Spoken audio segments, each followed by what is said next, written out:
Tengok bacaan makin dia kata tak ada turun-turun. So dia nak suruh ambil insulin lah. Tapi masa ni saya beritahu doktor belum nak cucuk lagi. Ngidap kencing manis ni dah hampir 7 tahun.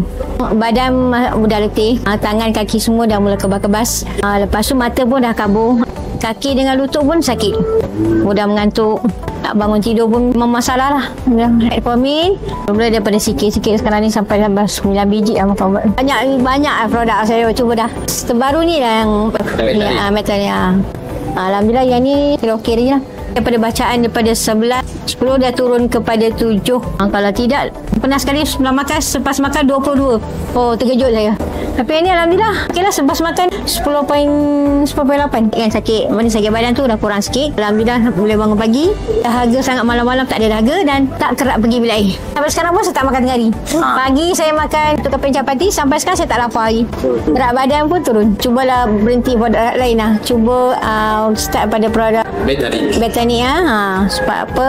Daripada banyak-banyak produk saya tengok, yang ini saya nampak kesannya nampak seawal sebulan. Cuba produk ni, insya-Allah boleh.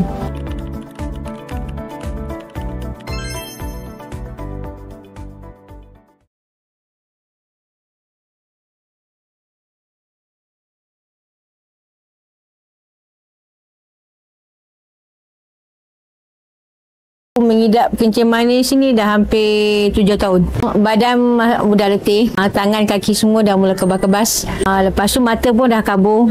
Kaki dengan lutut pun sakit. Mudah mengantuk. Nak bangun tidur pun memang masalah lah.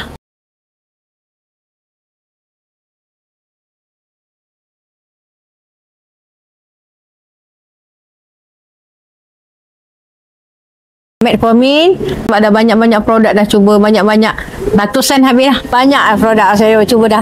Yang terbaru ni lah yang metal ni. Terbaru ni saya cuba ini lah. Tapi ni saya rasa okey sikit lah, Alhamdulillah lah. Daripada macam-macam produk-produk yang saya tengok dalam Facebook apa semua. Alhamdulillah yang ni okey je lah. Selepas makan produk yang ni, daripada bacaan daripada 11, 10 dah turun kepada 7 sebulan. Pernah sekali selepas makan 22. Oh, terkejut saya. Tapi ni Alhamdulillah. Okeylah, selepas makan, lepas 2 jam selepas makan 10.8. Daripada yang 11 sampai 18, 19 sampai 22 tu. Okey, mana sakit badan tu dah kurang sikit. Alhamdulillah boleh bangun pagi. Dahaga sangat malam-malam tak ada dahaga dan tak kerap pergi bilik air. Sampai sekarang pun saya tak makan tengah hari. Pagi saya makan tukar capati, sampai sekarang saya tak lapar hari. Cuma minum air je. Berat badan pun turun. Daripada 93, sekarang dah turun 87. Itu yang saya kata sampai saya boleh pergi mengaji lagi. Dia tengok bacaan dah kurang, dia pun tak sarankan. Macam setiap kali pergi dia akan suruh insulin. Tapi kali ni pergi, barunya pergi, dia kata dia tak suruh. Dia suruh amalkan ubat ni je. Sebab apa?